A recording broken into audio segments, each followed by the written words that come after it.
Porque estamos hablando antes un poco fuera de cámaras del tema de lo que ha pasado con México y demás. ¿Tú cómo has visto todas estas declaraciones? Mira, ¿cómo lo veo? Como el suicidio de México. México con eso lo que hace es suicidarse. ¿Con qué se queda México si rechazas la herencia hispánica? ¿Sabes con qué se queda México? Se queda con los sacrificios humanos. Esa es la verdad. Y además que tenían consideración de ciudadanos españoles. Al final era un virreinato. No era esto es mi colonia, sino que esto es España también. El gran secreto de la historia de México, que engañan a los mexicanos, es que el 90% se salvó por Hugo Cortés.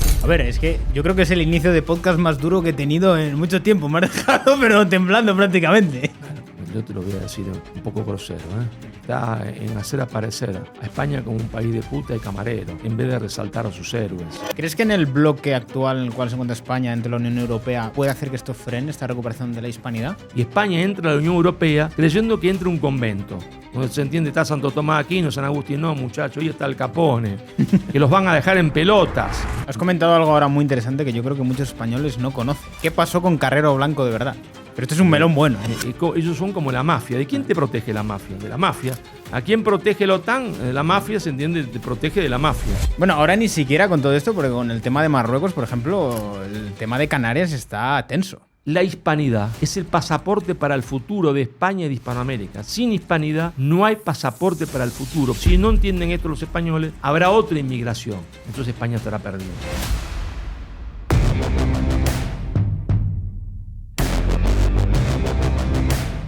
Muy buenas familia y bienvenidos un día más a Wall Street Wolverine. Hoy tenemos aquí un episodio que sé que os va a encantar con Marcelo Gullo. Qué mejor persona para hablar de la hispanidad. Un tema que tenemos últimamente bastante en tela de juicio con nuestra amiga la presidenta de México, que le ha dado por hablar mucho de todo esto. Marcelo, ¿qué tal estás? Yo estupendo, encantado de estar acá.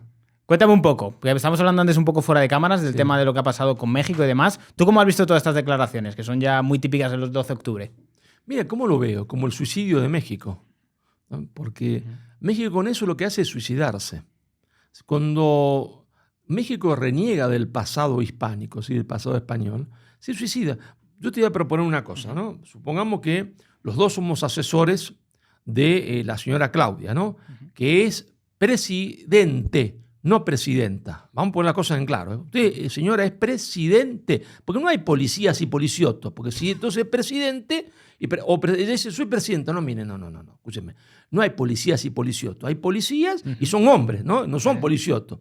Bueno, presidente de México. Entonces, nos contratan a los dos como asesores, estamos salvados. En México se gana bien, está la mordida, ¿no? No trabajamos más. Entonces nos organiza, ella nos pide asesoramiento para eliminar toda la herencia hispánica. Entonces, si España fue allá a robar, matar y asesinar, como dice ella, que no es cierto, hay que renegar todo lo que trajo España. Entonces le decimos, mire, presidente, lo primero que vamos a hacer es echar al español a la mierda. Es decir, no vamos a hablar mal español, vamos a hablar nahual. Ya tenemos un problema, porque si con el español no vamos a ninguna parte, porque la lengua principal es el inglés, con el nahual, imagínate dónde vamos. No importa, tenemos éxito, todos comienzan a hablar en nahual, como hicieron los catalanes, que después no sirve para una mierda, ¿no? Y entonces nos invita para el gran festejo, ¿no? Vamos a festejar que tiramos por la borda todo lo que trajo España. Entonces organizamos vos y yo organizamos un gran festejo en el Palacio.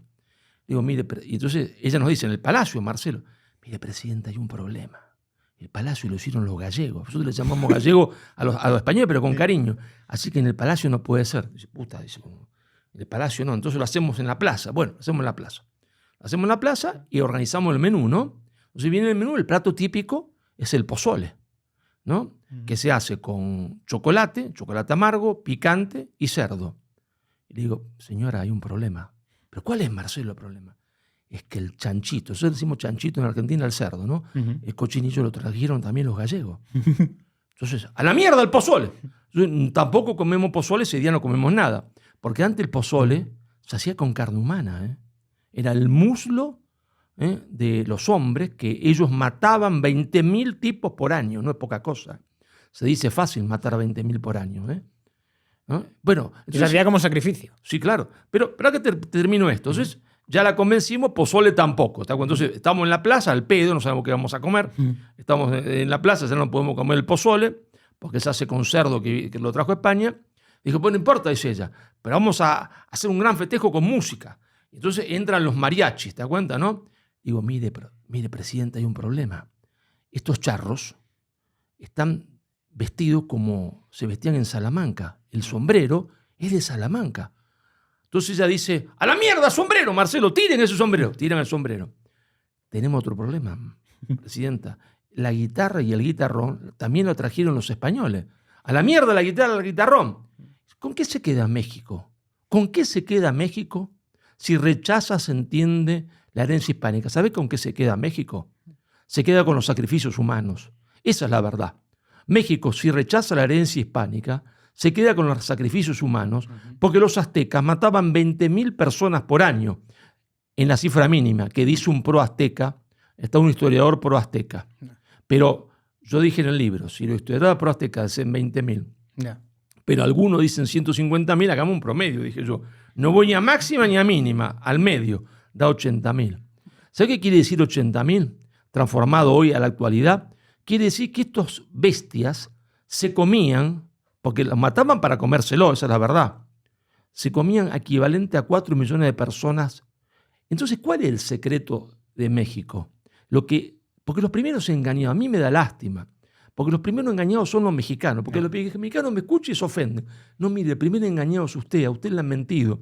Pues si vamos vos y yo y nos ponemos en México y hacemos entrevistas con la gente y le sacamos su ADN, de cada 10 tipos que caminan por la capital, por México, ellos antes le llamaban DF, 9 descienden de aquello que los aztecas se comían. Es decir, Cortés, si no llegaba Cortés, estos tipos hubiesen cometido el mayor genocidio de la humanidad, porque se comían más gente que la capacidad de reproducción de los pueblos que ellos oprimían. Esa es la verdad. Entonces no, dice ella, pero los aztecas hacían grandes pirámides y tenían una ciudad maravillosa que incluso los cronistas españoles la reconocieron. Sí, claro, es verdad. Pero las civilizaciones no se juzgan por sus construcciones materiales, sino por sus valores. Si las juzgásemos por construcciones materiales, tenemos que llegar a la conclusión que el nazismo era estupendo, porque muchas de las autopistas que hoy usan los alemanes son las que hizo Hitler. Pero era un desastre, ¿no? Porque ese hombre era un demonio, asesinaba gente. Entonces, y los aztecas no tienen nada que decir en la historia de la humanidad, eran un pueblo de asesinos, antropófagos, un imperialismo antropófago, que hicieron lindas pirámides, sí, para matar gente, como la cámara de gas, sí, qué bonito, ¿no? Una porquería. A ver, es que yo creo que es el inicio de podcast más duro que he tenido en mucho tiempo. Me ha dejado, pero temblando prácticamente. Pero que no es duro, es realista. Lo que pasa es que está prohibido hablar, porque es políticamente incorrecto, ¿te das cuenta? Yo digo estas cosas, pero esto me echaron de todos lados. Pero esto es la realidad, es políticamente incorrecto. Yo no hago otra cosa que describir la realidad. Es decir, la realidad es que cuando Cortés llega, ¿México existe? No, México no existe. No. Existe un imperialismo antropófago, que son los aztecas, que no son originarios de México, porque venían caminando desde la costa del norte, allá en los Estados Unidos. ¿Y antes de dónde? Antes de Mongolia, porque todos los llamados pueblos originarios, me cago en los pueblos originarios. ¿Originarios de dónde son? De Mongolia, es decir, del Asia. Porque ¿qué pasó? Cuando vino que la tierra se enfrió, ¿no es cierto? El agua desciende porque se congelan las aguas. Ahí hubo como un puente de tierra entre Alaska y Siberia. Y ahí entraron, se entiende, estos pueblos que van a ser mal llamados pueblos originarios, porque no hay pueblos originarios, son originarios del Asia. Llegaron un poco antes que llegasen los gallegos, fenomenal, pero originarios de América no hay ninguno. Y menos los aztecas que venían de Dakota, del norte, que llegaron ahí, ¿y qué hicieron? Esclavizar a los otros pueblos. Pero vos decís, bueno, mirá, hoy también hay imperialismo. Los yanquis le roban el petróleo a esto, los rusos roban otra cosa, los chinos otro. Bueno, una cosa es robar. Pero estos tipos eran muy especiales, porque no le pedían cacao, como cierto, sembrar cacao y te lo robo. No. Sembrar maíz y te lo robo. No, le pedían vidas humanas. Le quitaban a sus hijos, a sus nietos, a su esposa, a su amante, para llevarle a un altar, arrancarle el corazón cuando el tipo estaba vivo. Fíjate lo que te estoy diciendo. El tipo estaba vivo. Ellos no tenían metalurgia, ¿está? No sabían lo que era el hierro ni el bronce. Entonces, ¿cómo le partían el corazón? Con una piedra, ¿está? Con un pedernal. Le partían el corazón, ¿está? Estando el tipo vivo. Le arrancaban el corazón estando el tipo vivo, porque el tipo todavía gritaba. Y después, ¿sabe qué hacían? ¿Por qué las pirámides aztecas no son como las egipcias, que son planas? ¿Por qué? Muy sencillo. Como ellos no conocían la metalurgia, tiraban el cuerpo rodando por esas escalinatas para que al rodar los huesos se vayan partiendo. Y entonces estaban listos para ser como pollos divididos. La aristocracia azteca se comía el muslo, ¿está? Y el populacho las vísceras. Esa es la realidad.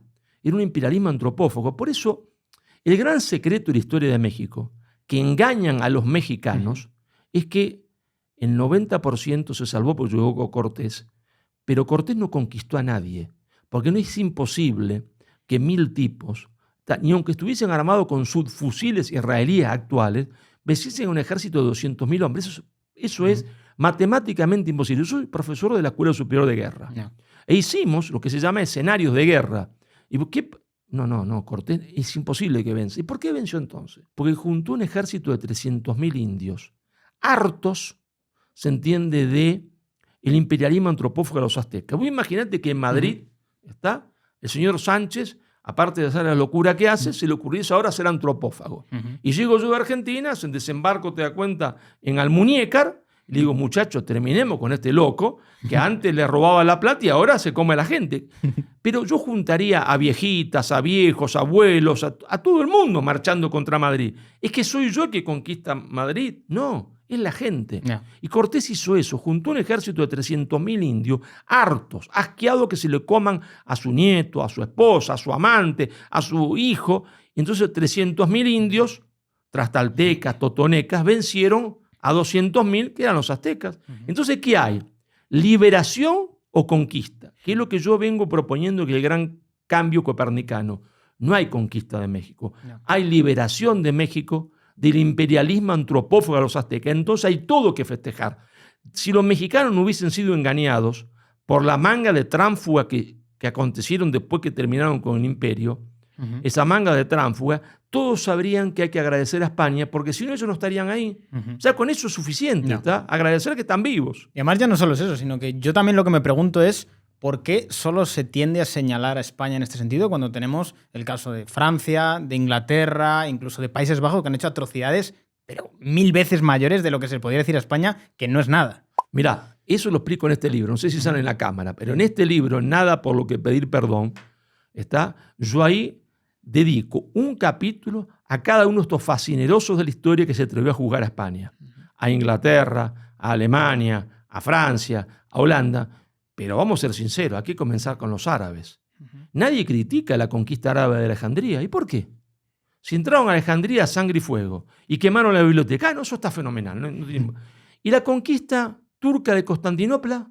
Turca otomana, musulmana de Constantinopla, eso también está bárbaro. Terminaron con el Imperio Romano Oriente, le cortaron la cabeza al emperador, la colgaron de la muralla. Eso está bárbaro. ¿Cómo está bárbaro? Si la única conquista mala es la conquista española de América. Los ingleses, cuando llegan a la América del Norte, tienen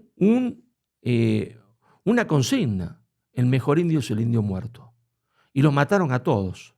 Si vos y yo mañana vamos a hacer, que me encantaría, este programa lo hacemos en Boston, ¿no? Estamos en Boston ahí, vamos a tomar una cervecita en Boston. Vamos en verano, porque a mí en invierno no me gusta, hace mucho frío y me enfermo.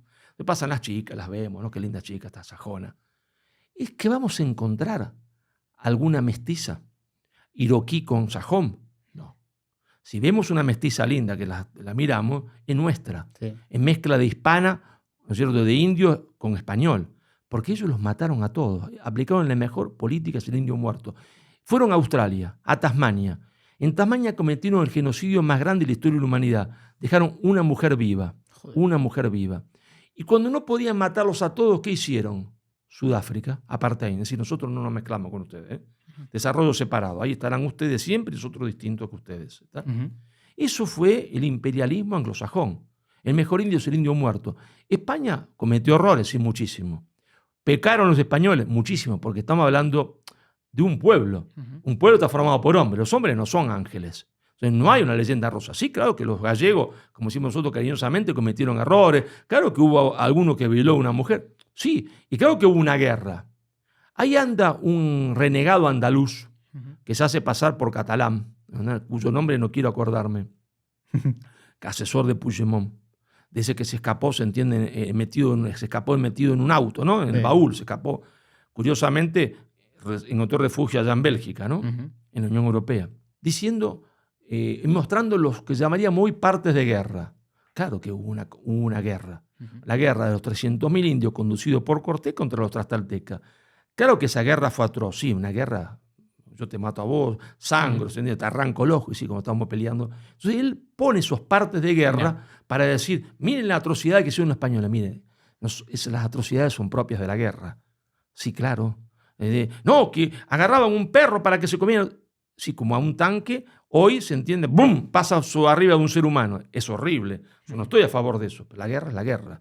Y esa guerra fue una guerra de liberación del imperialismo antropófago.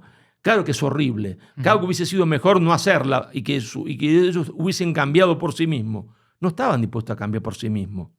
Entonces, lo que uno observa es lo general. ¿Lo general qué es? Que se terminó con el imperialismo antropófago. Pero yo siempre quiero hacer hincapié en esto. Vos imaginate, vos sos el Trastalteca, yo soy Cortés. Estás con tus hermanos, te comieron a tu padre, a tu hermana. ¿Vos qué querés? Comértelo a ellos ahora. Si ahora me toca a mí, es decir, los voy a matar a todos. Y Cortés le dice, no, muchachos, se acabó esto. Cuando ve que se están comiendo, no, paren la mano, se acabó. Ahora vamos a empezar una historia nueva. No se pueden andar comiendo unos a otros. Y también España podría haber dicho, a los aztecas hay que hacerlo mierda.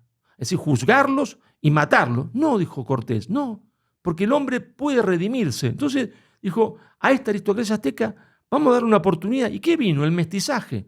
La hija de Montezuma, la hija del emperador Montezuma, se casó con españoles. Se ve que era muy activa sexualmente, ¿no? Porque se casó con 4 y a los 4 primeros los mató. ¿Está? Se ve que tenía una... Con el quinto ya sé que estaba más viejita y no pudo. Pero independientemente de este chiste, ¿cuál es el tema? Que ella tuvo hijos. Muchos de sus hijas, 2 hijas se hicieron monjas, se hizo católica y dice en su testamento, la hija de Montezuma, que tendría que leerlo la señora que se disfraza de india, porque ella con México no tiene nada que ver, viene de otra tribu, dice, el mundo que hemos construido. ¿Cómo que hemos construido? Claro, ella, junto a sus maridos españoles, es más justo que el mundo de mi padre. Eso lo dice todo, ¿no? El mundo que hemos construido es más justo que el mundo de mi padre. Se construyó un mundo mucho más justo. No. Bueno, claro, no era el Estado benefactor, ¿no? No era la seguridad social, jubilación. No, mire, escuchamos, estamos hablando del año 1500, hombre. Está claro que había injusticia, sí, estamos en 1500. Pero era mucho más justo ir a misa los domingos y comerse un pedacito de pan, que alguno cree que está Cristo ahí, yo que también lo creo, pero otros no, que comerse un corazón, ¿no? Total. Y además que tenían consideración de ciudadanos españoles. Al final era un virreinato, no era esto es mi colonia, sino que esto es España también. Bueno, esa es otra cosa que hay que aclarar porque aparece un ignorante que es ministro de Cultura o de Incultura. Es curioso en España cómo puede llegar a ministro de Cultura una persona así, ¿no? Que dice que España tuvo colonia y hay que descolonizar los museos. Mire, no sea mentiroso. O usted es un ignorante o un mentiroso. España no tuvo nunca colonia. Porque España no fue un imperialismo, fue un imperio. ¿Y cómo podemos demostrarlo? Muy sencillo. Yo en este libro, en Madre Patria, hago la diferencia entre imperio e imperialismo. ¿Cuándo hay imperio? Cuando después de la conquista, el hecho violento, el que llega no considera al otro como un botín, sino lo considera como una provincia propia y mezcla su sangre con lo que están. Si yo mezclo la sangre mía con lo que esto, ya no hay más, no es más el que llegó y el que estaba. Formamos un pueblo nuevo. No lo considero como un botín. ¿Qué hacen los imperialismos? Los imperialismos hacen todo lo contrario. O los exterminan a todos o no se mezclan. Cuando hay imperio, yo fundo ciudades en el interior del continente, porque quiero quedarme ahí. Quiero hacer un nuevo país, una nueva civilización. Los imperialismos como el inglés y el holandés solo fundan ciudades en la costa para estar rápido, para rajarse, para huir, porque saben que se lo van a rebelar en cualquier momento, ¿está?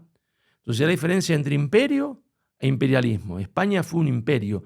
E Isabel la Católica fue la madre de esto. Es cierto que Isabel no tenía idea del mundo por venir, no lo podía tener, porque imagínate que... Pero ella intuye que es un mundo nuevo y dice, esas personas que están ahí son primero personas. Marcelo, qué estupidez usted. ¿Cómo estupidez? En ese momento histórico, el que ganaba una guerra hacía esclavo a otro.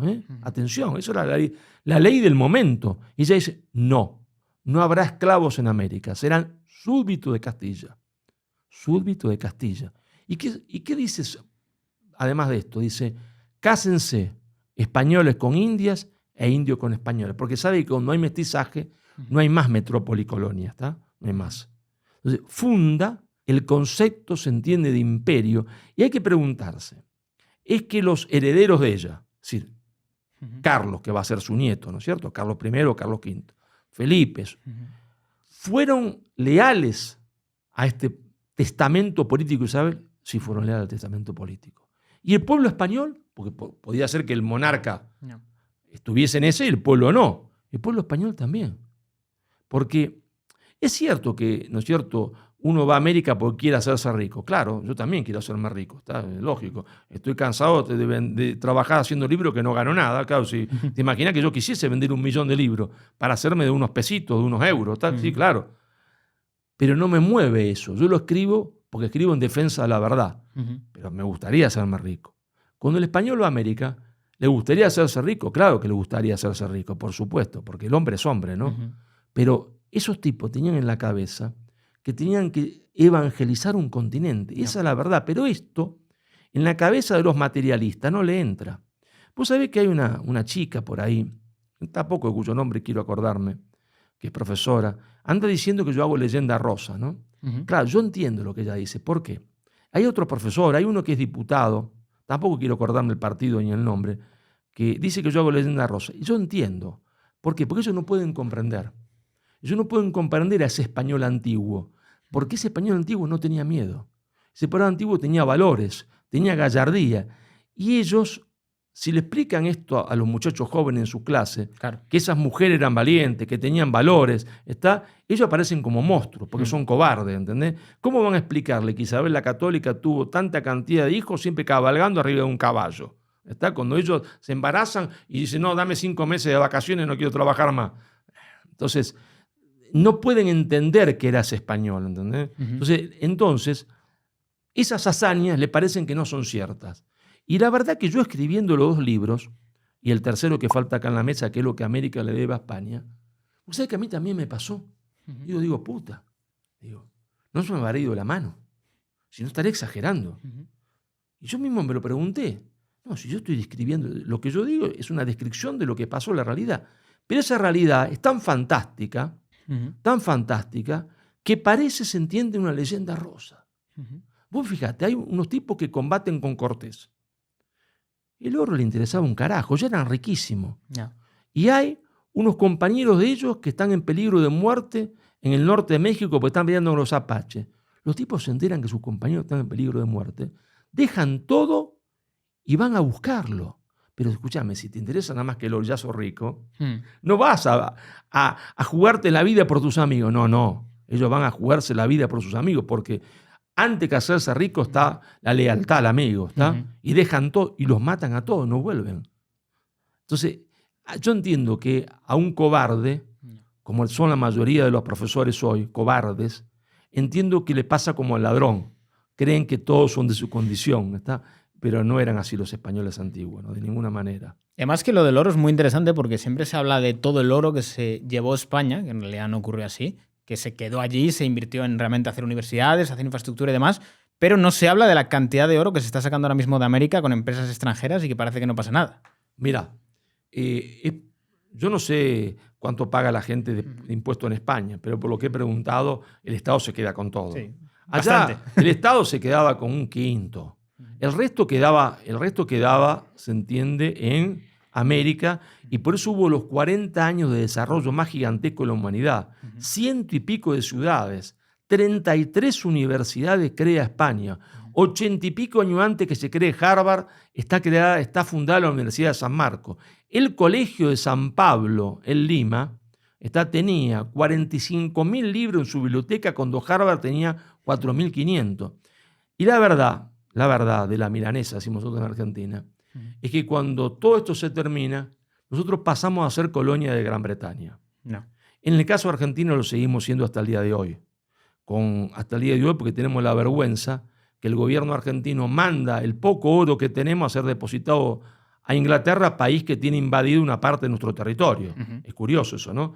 Pero vos sabés una cosa, toda la cordillera de los Andes en Argentina está explotada por compañías que dicen que son sudafricanas, canadienses, en realidad son compañías británicas, disfrazadas de sudafricanas, disfrazada de australiana, disfrazada de canadiense, pues son compañías mamuscas.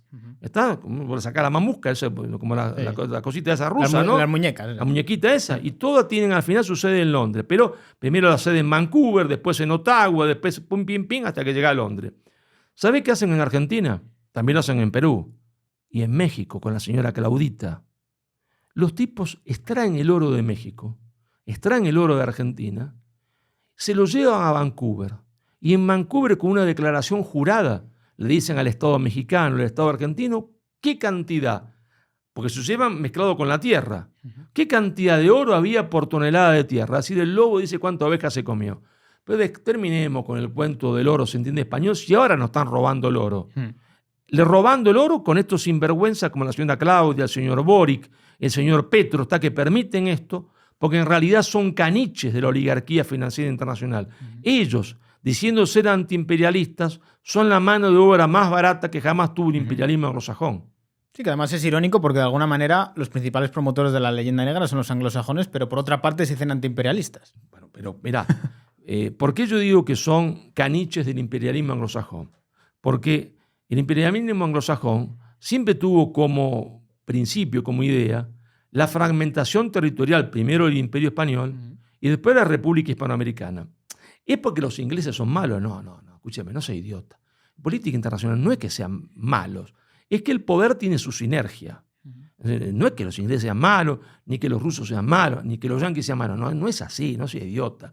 Lo que pasa es que el que tiene poder no quiere que otro lo tenga. Porque si yo tengo 10 de poder y vos tenés 8, yo estoy en tabla, medio jodido. Ahora, ¿yo qué quiero?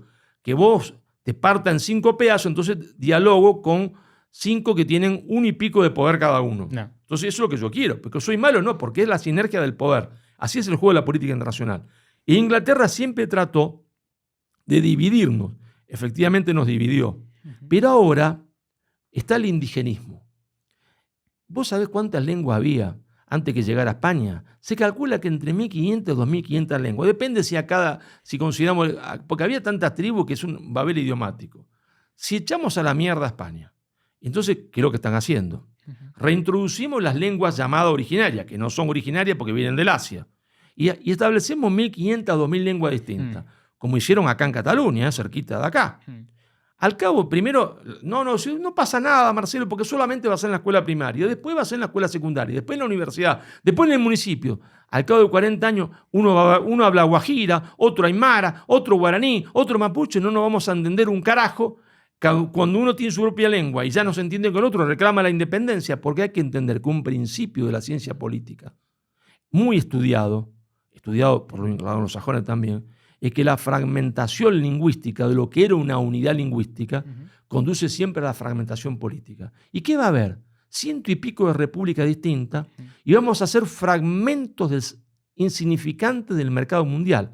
Fragmento insignificante del mercado mundial. Es decir, se va a lograr el viejo sueño del imperialismo anglosajón y del imperialismo internacional del dinero. Entonces la señora Claudia, el señor Boric, el señor Petro, el señor Evo Morales son sirvientes del imperialismo anglosajón, son la mano de obra más barata que jamás tuvo el imperialismo anglosajón. ¿Está? No sirven para nada. ¿Crees que España en este sentido podría llegar a recuperar de alguna manera ese sentimiento hispánico, no de un imperio, pero decir... ¿Somos, digamos que, un pueblo común que representa la hispanidad? ¿O crees que es una batalla ya perdida? Bueno, primero yo siempre le decía a un amigo que me estaba trayendo un auto para acá, lo primero es clarificar las ideas. Si vos no tenés las ideas claras, tu acción va siempre a ser errónea. Todo desorden en el pensamiento conduce a un desorden en la acción. Lo que hay que explicar a los españoles que llevó a un trauma, que fue el trauma después de la pérdida de Cuba, la generación del 98, es que España no perdió nada. ¿Cómo, Marcelo, España no perdió? No, España no perdió nada. Porque en realidad no es que España perdió Hispanoamérica o luego perdió Filipinas, Puerto Rico y Cuba. No, era un todo que se fragmentó. Entonces, cuando hay un todo que se fragmenta, no es ninguna parte pierde nada, sino que el todo se fragmenta. Quedó una mano por acá, quedó un brazo por allá, una oreja por allá, un ojo por allá. Es un todo que se fragmentó. Porque nosotros éramos un transatlántico, ¿está? Un gran transatlántico. Es decir, España, y ahí viene otro error gravísimo, España éramos todo. todo era España, de los Pirineos a Filipinas, y no del Río Grande, donde termina México hoy, sino de California, de San Francisco a Ushuaia. Eso era España, todo era España. Había una España americana y una España, se entiende, europea. Mirá lo que te digo, lo pongo en este libro, en Nada por lo que pedí perdón. Alguien, porque ahora saldrá uno diciendo, ahí estuvo hablando el facha de Marcelo, nacional católico. Mire, yo estoy lejos del nacional catolicismo, lejos de ser un facha. Pero si usted me quiere decir eso, dígalo. Pero yo quiero ver que se atreva a decírselo a César Augusto Sandino. César Augusto Sandino, de madre india, que enfrentó al imperialismo yanqui pistola en mano, héroe de Nicaragua, decía, nosotros somos españoles indios de América. Españoles indios de América. Porque todo era España. Todo. ¿Y qué pasó? Nosotros teníamos ese transatlántico lo hundió el imperialismo anglosajón. Y entonces cada uno, como pasa en un transatlántico, que hay que rajarse, salvarse, ¿no? Cada uno agarra un bote. Y sí, claro, se hunde el barco, te hay que rajar, ¿no? Que salvarse. Algunos agarraron un bote más grande, México, Argentina, España. Otros agarraron unas canoas, con todo respeto. No quiero que se ofendan mis amigos en El Salvador, que tengo muchos. En Nicaragua, en Panamá, El Salvador no es un bote, es una canoa. Entonces estaban Argentina con un bote. Uno de los botes decidió quedarse con el nombre del transatlántico y se llamó España. Pero mire, escúcheme, usted no es España. Usted era una parte del transatlántico que se quedó con el nombre porque España era todo. ¿Está? Y ahí viene el gran trauma de España en la generación del 98, porque quiere hacer la historia. No, mire, la historia no se hace navegando en botes. La historia se hace navegando en transatlántico. Hasta que nosotros no reconstruyamos el transatlántico, vamos a ser sujetos de la historia. Vamos a ser objetos de la historia y no sujetos de la historia. ¿Está? No vamos a volver a escribir la historia, porque solo hacen la historia lo que navegan en transatlántico, como el mundo anglosajón, el mundo chino, el mundo ruso y mañana, dentro de 20 años, el mundo indio.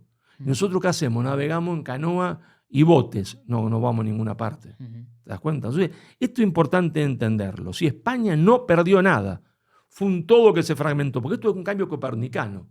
¿Está? Entonces, dicho esto, puede ser que la hispanidad se reconstruya desde México o se reconstruya desde, ¿se entiende? Fíjate que te digo, desde el Brasil. Pero usted está loco. Si Brasil habla en portugués. Sí, hablan portugués, claro. Porque España, la España romana, era tanto Portugal como lo que hoy llamamos España. ¿Está? Entonces, el Brasil es parte de la hispanidad, parte esencial. Lo que pasa es que los portugueses, a partir del 1640, con la traición del duque de Braganza, se pasan de bando, salían a Inglaterra, pero la sublevación del duque de Braganza, que provoca la independencia de Portugal, fue impopular. No la quería el pueblo portugués. Después construyeron una historia falsa para hacer aparecer a los castellanos y españoles como enemigos de los portugueses. Por eso el Brasil y Portugal son parte de esta hispanidad. Entonces, la podríamos reconstruir desde el Brasil, o desde el Perú, o desde México.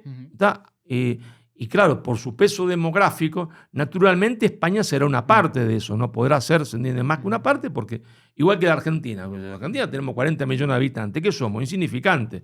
El gran peso es el peso de México. Claro, México tiene 100 y pico millones de tipos. A ellos le correspondería reconstruir la hispanidad. Pero México, ¿qué ha hecho? En vez de querer ser cabeza de león, ¿no? y reconstruir y ser los conductores de la hispanidad, como hizo Prusia, que hizo la unidad alemana, se encerraron en un nacionalismo de molusco, diciendo somos mexicanos. Pero escúchame, no seas idiota. Usted es hispanoamericano, reconstruye la hispanidad, porque México es una provincia de la hispanidad, como provincias Argentina, como provincias Colombia, como provincia Panamá, y póngase a la cabeza y reconstruye la hispanidad, sea la cabeza de un león, no sea, se entiende, la cabeza de un ratón. Y ellos, increíblemente, prefirieron ser cabeza de ratón y no cabeza de león. Yo no lo puedo entender, ¿vos sabés? No lo puedo entender. Comentemos un término que yo creo que es interesante un poco hablar sobre él. El término de Latinoamérica y latinos. Bueno, eso es interesantísimo.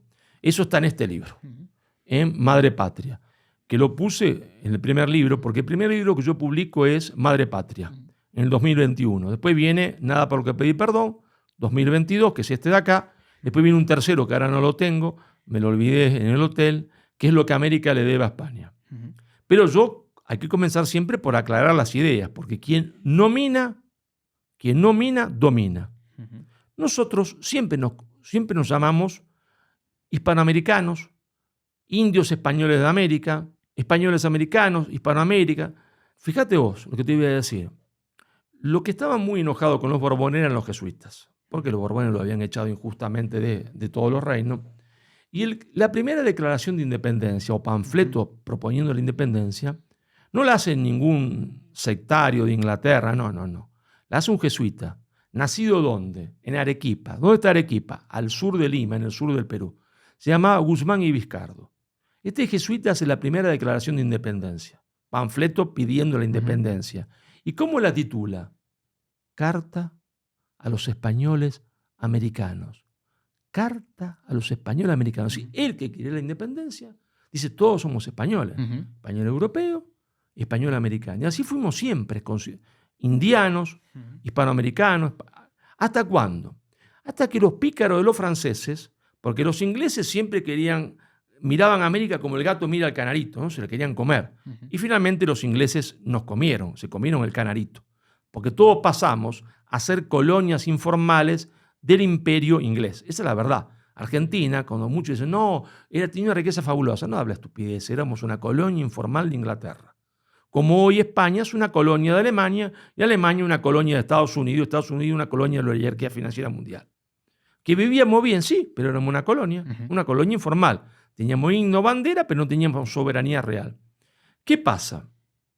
Los franceses decían, a nosotros no nos tocó nada en esta fiesta. ¿Qué somos? Nosotros somos los estúpidos de la fiesta, se lo comen todos los ingleses. Entonces, ¿qué tenemos que hacer los ingleses? Cambiarles el nombre, el apellido, porque si vos te llamás González y yo te digo mañana que te llamás, se entiende, Edinson Jefferson se entiende Washington. De cambio se entiende todo, porque vos ya no te reconoces con tu antepasado. No. Entonces los franceses dijeron, vamos a cambiar del apellido. Que estos tipos se llamen latinoamericanos y no hispanoamericanos. Crear el término de América Latina. Cuando dije esto la primera vez, saltaron ahí los corifeos del progresismo, todos izquierda cipaya, porque puede haber una izquierda nacional, pero hay una izquierda cipaya. También, o fundamentalmente cipaya. Diciendo, estás equivocado, Marcelo, porque el término América Latina lo crea un colombiano. Es verdad, se llamaba Torres Caicedo. Pero yo fui entonces a investigar, ¿no? Digo, puta, tienes razón, ¿no? Lo crea este colombiano. Pero me di cuenta de algo. Este colombiano, Torres Caicedo, crea el nombre en París. Ahí va a publicar la primera vez. ¿Y a sueldo de quién estaba? De los franceses. Era un agente del imperialismo cultural francés. Entonces los franceses le pagan a Torres Caicedo para que cree el término América Latina, para cambiarnos el apellido. No le fue bien a los franceses porque claro, la gente dice, no logró, aunque las élites estaban de acuerdo, porque las élites hispanoamericanas, más bien oligarquías, eran anglófilas económicamente y pro-francesa culturalmente. Ahí pegó, pero en el pueblo no. Pero después vino Estados Unidos, termina la Segunda Guerra Mundial y los yanquis dicen, esto que inventaron los franceses está bien, hacerle cambiar a estos giles el apellido. Y entonces empiezan a surgir en Estados Unidos. Antes estudiaban cátedras de estudios hispanoamericanos, empiezan a cambiarle el nombre. Cátedras de estudios latinoamericanos. Estados Unidos, el país triunfante después de la Segunda Guerra Mundial, toda la élite o oligarquía hispanoamericana va a estudiar allá y se encuentra que estudian en las cátedras de estudios latinoamericanos. ¿Y qué crean? La CEPAL, la Comisión Económica para América Latina. Y toda la izquierda revolucionaria, como siempre la izquierda cipaya, antiimperialista, toma el nombre creado por el imperialismo francés, adopta el nombre Latinoamérica y adopta el nombre Latinoamérica ahora fomentado por los Estados Unidos. Entonces ellos tan antiimperialistas toman el nombre del imperialismo norteamericano y del imperialismo francés. Y ahí comenzamos a llamarnos latinoamericanos. Vos vas ahora a Perú, ¿no? A un pueblo joven, la gente humilde vive en un pueblo joven, o en Argentina, en una villa miseria, o en Bogotá, o te vas a un barrio alto, como Barrio Norte se entiende en Buenos Aires, y le preguntás a usted qué es. Bueno, argentino. ¿Y qué más? Latinoamericano. Nos derrotaron. Nos derrotaron porque el que nomina, domina. No. Entonces ya no somos más hispanoamericanos. Pero es un nombre falso, creado por el imperialismo francés, y a ese imperialismo estaba sujeto, estaba a sueldo de ese imperialismo Torres Caicedo. ¿No? Además, con todo esto hay un fenómeno muy interesante de comentar, y es que al final, al Estados Unidos controlar, digamos que la hegemonía cultural, un poco con Hollywood, exporta esa hegemonía cultural, yo creo que muchas veces tenemos como una visión de la historia edulcorada al gusto de los americanos, y muchas veces tenemos historias hispanas, que realmente si las tuviera Hollywood yo creo que tendríamos películas espectaculares, pero un poco el cine español está más centrado en estigmatizar hacia el español más bien, que engrandecerla, en cierto modo. Bueno, yo te lo voy a decir un poco grosero, ¿eh? Está en hacer aparecer a España como un país de puta y camarero, y en vez de resaltar a sus héroes. Total. Pero vos fíjate en Hollywood, ¿no? Yo me crié, ¿no? Capaz que vos sos mucho más chico que yo me crié viendo películas. El primer subordinado cultural soy yo. Me crié viendo películas en norteamericanas donde aparecía el indio Jerónimo, ¿no? Jerónimo era un indio salvaje. Cada uno se va haciendo un poco más viejo y dice, ¿y este indio de mierda? ¿Cómo se llamaba Jerónimo? ¿Por qué se llamaba Jerónimo? Resulta que Jerónimo hablaba español y llevaba una cruz colgada del pecho y rezaba el rosario. ¡Ah, mierda! Es decir, no era tan salvaje el indio, ¿eh? Y cuando Jerónimo dicta sus memorias, ¿saben qué idioma la dicta? En español. En español. Es decir, toda esa cosa de Hollywood presentando a los apaches y a los comanches como salvajes es un invento. Esa gente estaba perfectamente adaptada a la civilización que había llevado a España, al cristianismo, al catolicismo, y lo que estaba haciendo es defender su tierra frente a la atrocidad de los norteamericanos que continuaban la política de los ingleses de que el mejor indio era el indio muerto. Por eso un día, ¿sabes que le dieron el doctorado de honoris causa a Evo Morales, ¿no? Y Evo habla perfecto español, pero en público hace que no habla. Es decir, habla cortado, pronuncia mal para hacerse el indio. Él no es indio, es mestizo. Lo cual está muy bien. Se llama Evo Morales porque sus padres vivieron en Argentina en la época de Perón, estaban agradecidos y pusieron Juan por Juan Perón y Evo por Eva Perón. Y él estudió en Tucumán, en Argentina, habla perfectamente español. Entonces, yo le dan el doctorado honoris causa y después, aparte, con mucho respeto se lo dije, ¿no? Porque no es porque lo cortés no quita lo valiente. Le dije, presidente, mire, su discurso tiene un problema. Que si en vez de España hubiese llegado Inglaterra a Bolivia, hay dos posibilidades. La primera, que usted no estaría acá porque lo hubiesen matado a todos, porque la política era el mejor indio, el indio muerto. Y si no, usted estaría como están los apaches, los comanches, los cheyennes, en una reserva borracho. Entonces me dice, hablando mal español a propósito porque estaba gente, pero español, quemar ojo de indio cuando aprendí a leer y cortar mano. Mire, presidente, 115.000 se graduaron entre colegios primarios, hoy llamaríamos primarios, secundaria, universidad. Es decir, hubiésemos tenido toda la población manca y sin un ojo. No, presidente, se equivoca. Entonces dice, no, pero español quitar tierra indio, español quitar. Y convertirse en latifundista. Mire, presidente, hay un problema. España respetó la propiedad comunal de la tierra. Si cuando llega Cortés, después de la conquista, dice, ¿cuál es la propiedad de los aztecas, de los nobles? La respeta. ¿Cuál es la propiedad del pueblo? Respeta la propiedad comunal. Lo mismo hace Pizarro.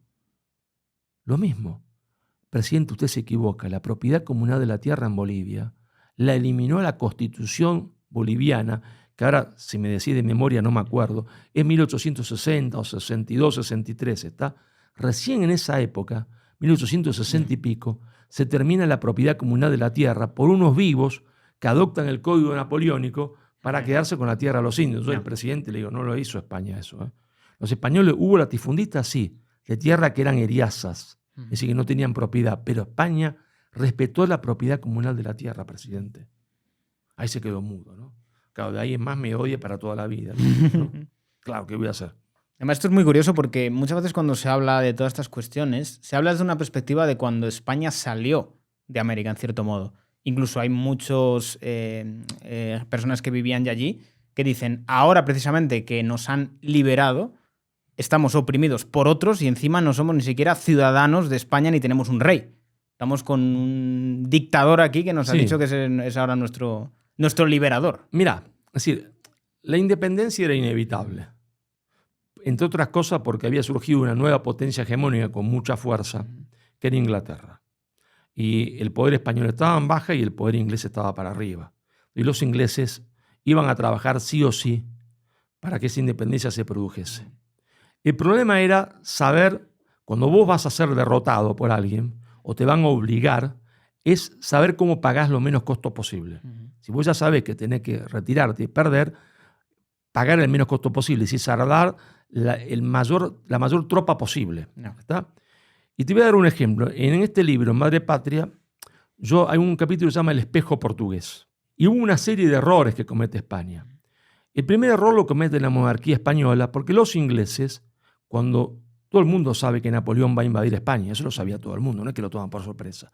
No es que Napoleón iba a pasar por España como Papá Noel o Reyes Magos y se iba... No, me escucha, se iban a quedar. Entonces, los ingleses le dicen a la corona portuguesa, mira, nosotros los trasladamos a América y ustedes gobiernen desde América. Gratis no, porque los ingleses nunca hacen nada gratis. Eso sacátelo de la cabeza. Tienen que pagarme el libre comercio. Toda la industria la voy a vender yo.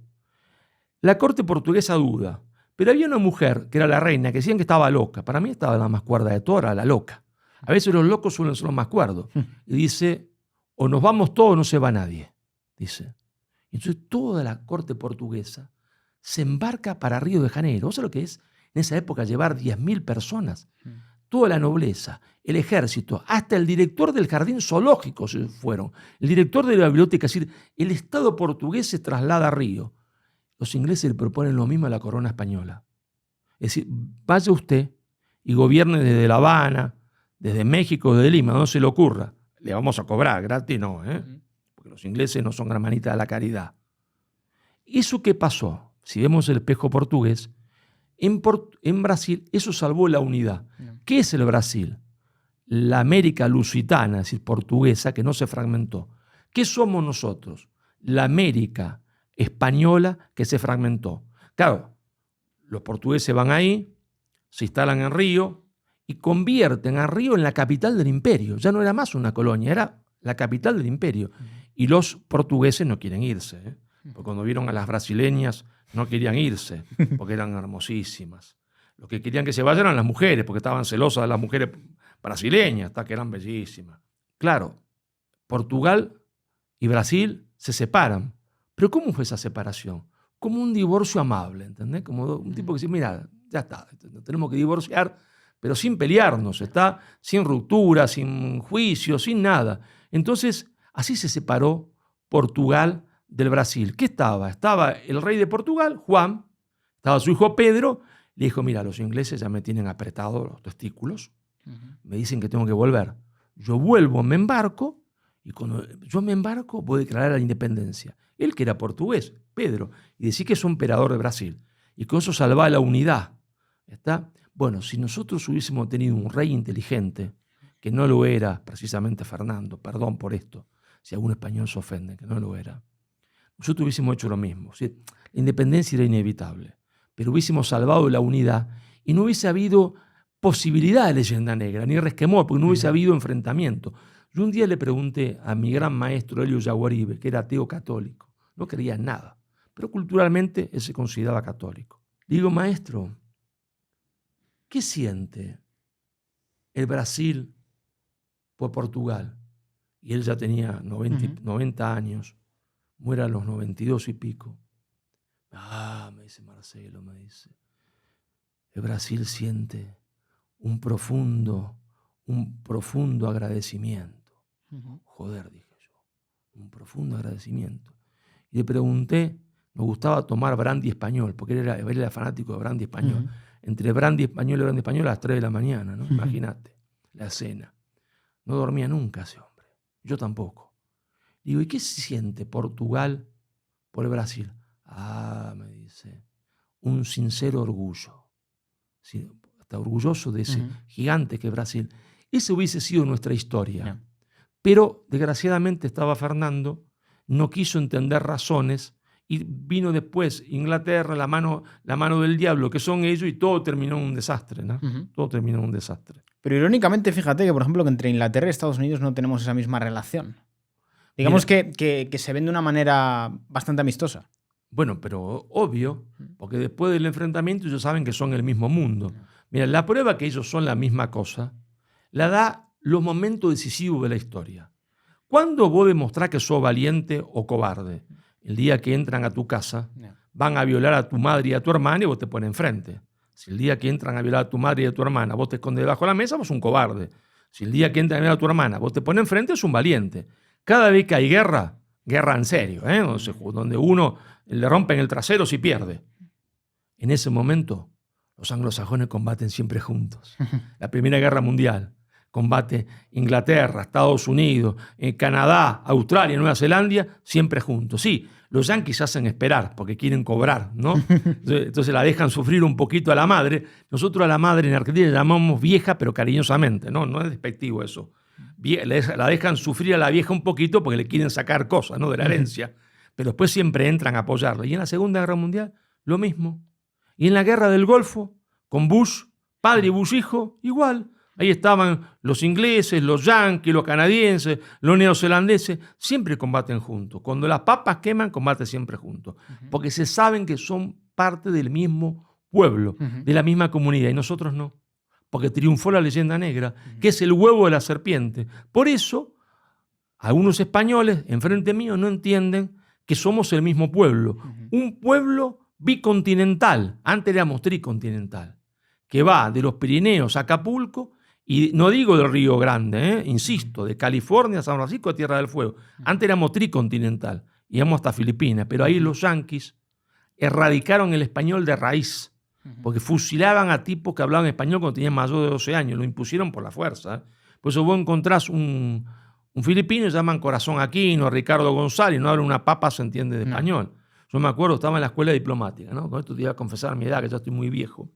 Y entonces vino un filipino, me dice, Ricardo González. Ricardo, le digo yo, empiezo a hablarle español. El filipino me mira, ¿viste? Una papa, no entendía una papa de español.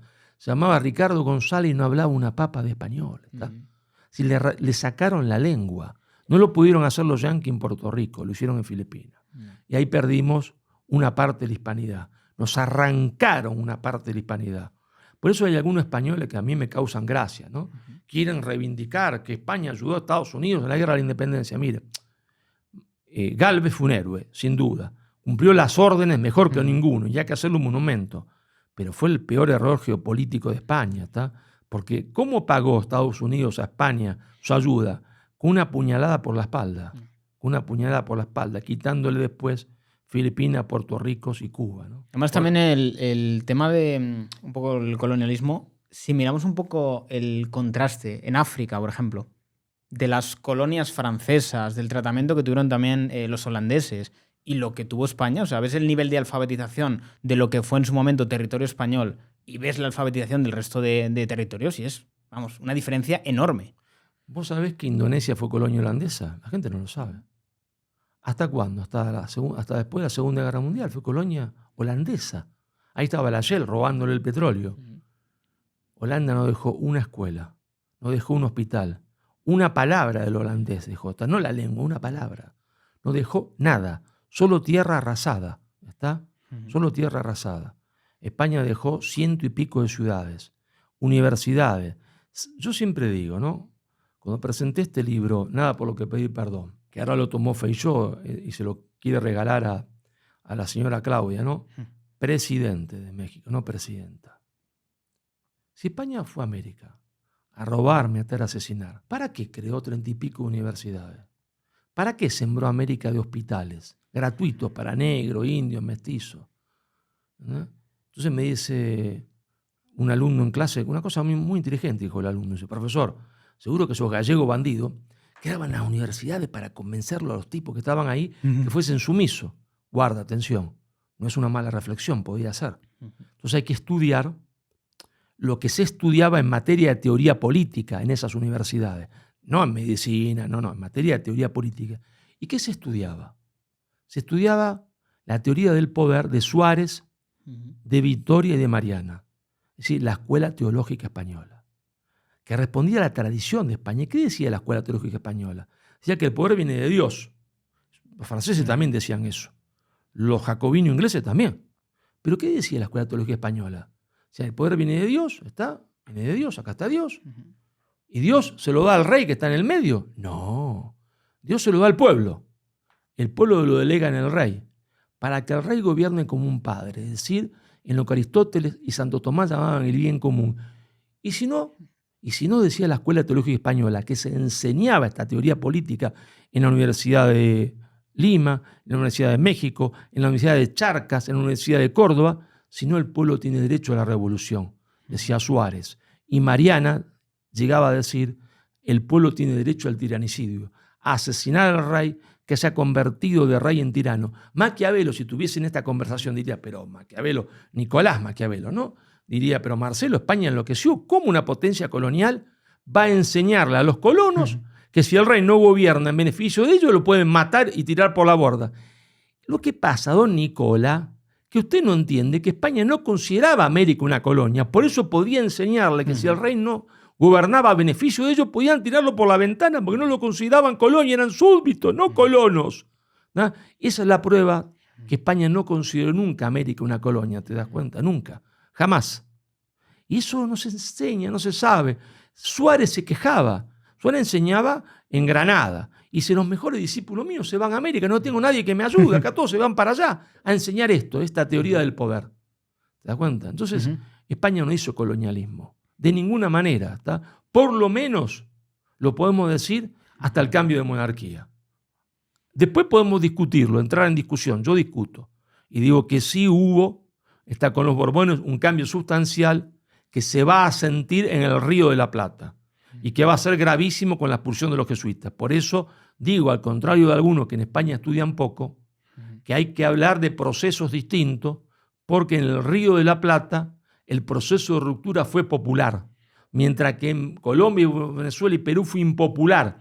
¿Por qué? Porque en el Río de la Plata la presencia jesuita era más importante, era un colchón de seguridad contra el imperio portugués, entonces la expulsión se siente como si a uno le hubiesen arrancado una costilla. ¿Está? Y entonces había mucha bronca por eso. Entonces hay que diferenciarlo.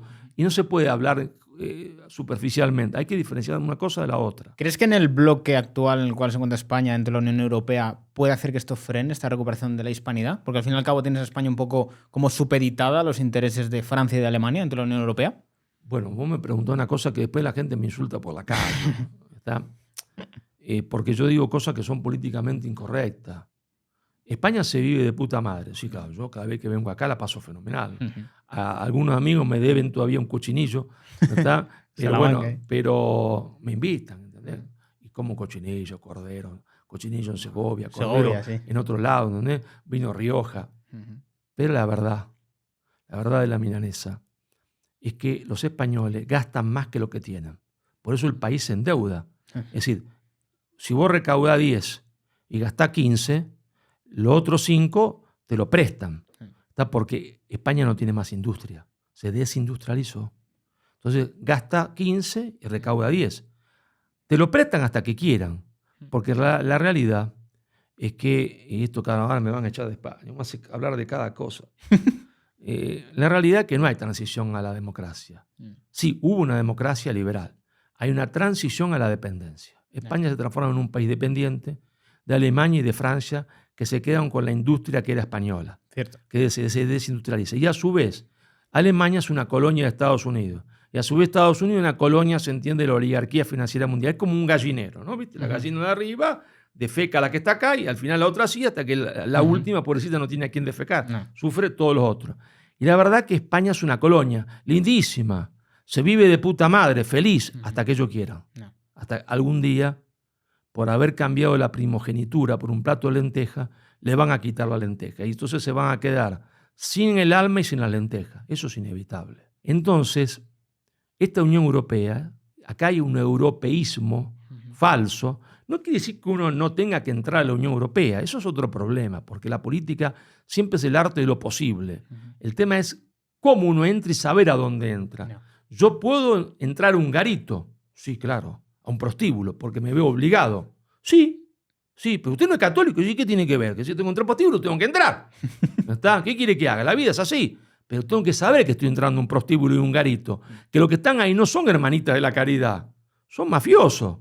Y España entra a la Unión Europea creyendo que entra a un convento. Donde se entiende, está Santo Tomás Aquino, San Agustín. No, muchachos, ahí está el Capone. Está Don Corleone. Que los van a dejar en pelotas. Está cuando quieran. Entonces, son cosas distintas, ¿te das cuenta? Sí. Resultado de eso, España hoy es una colonia próspera, donde se vive de puta madre, hasta que ellos quieran.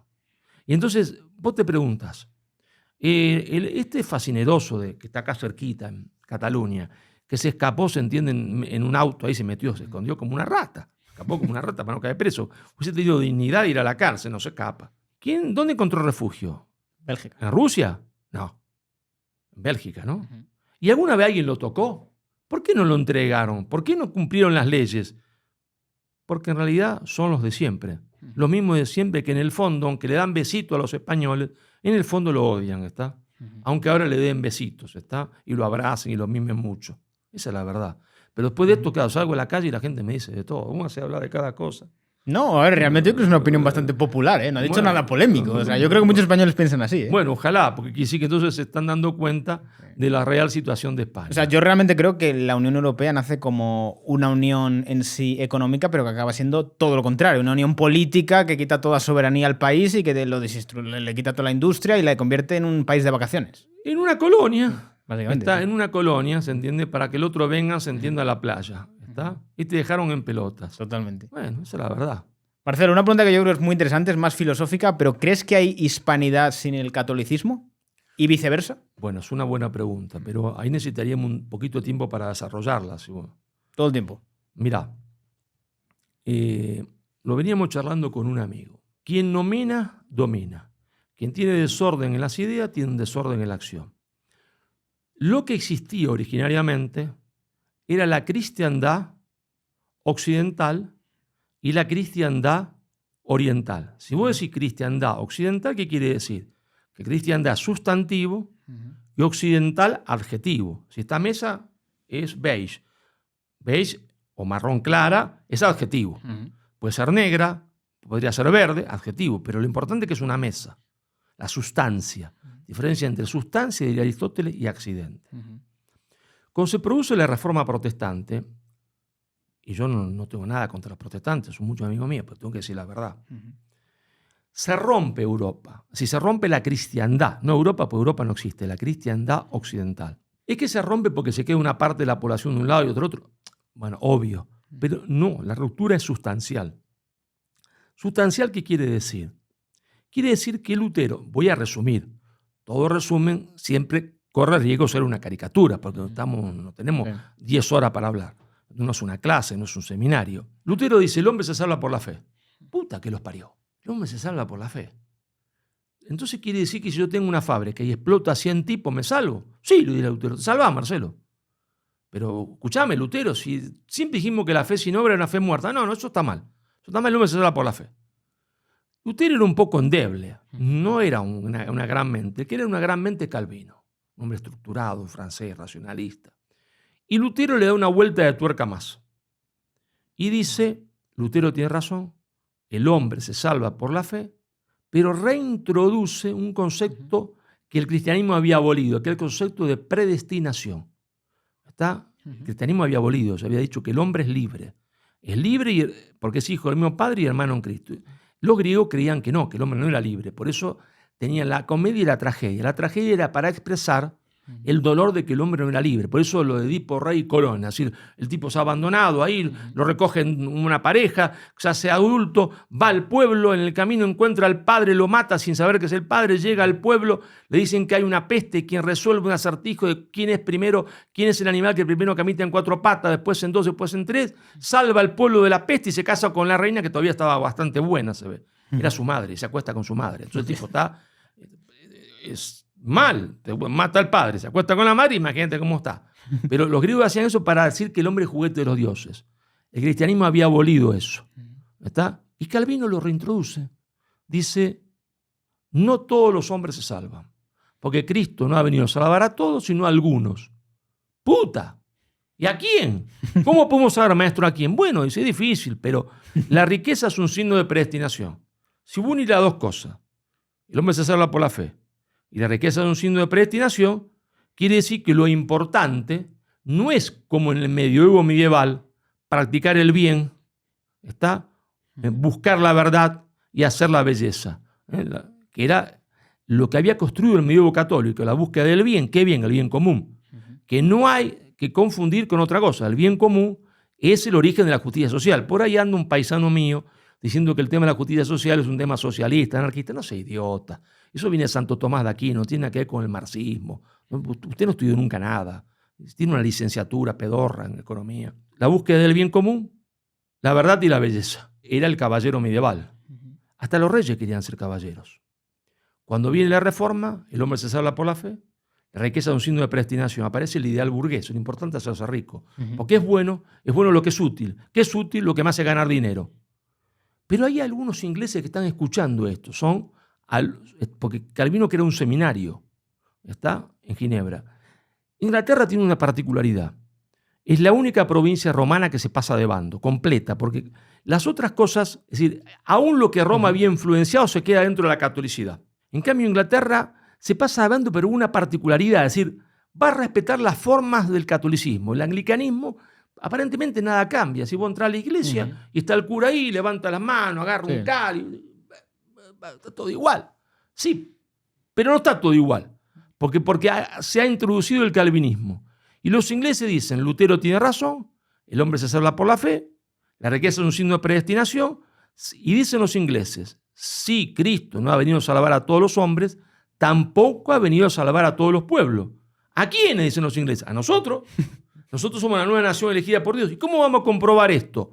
Porque la riqueza y el poder va a ser un signo de predestinación, de que somos el pueblo elegido.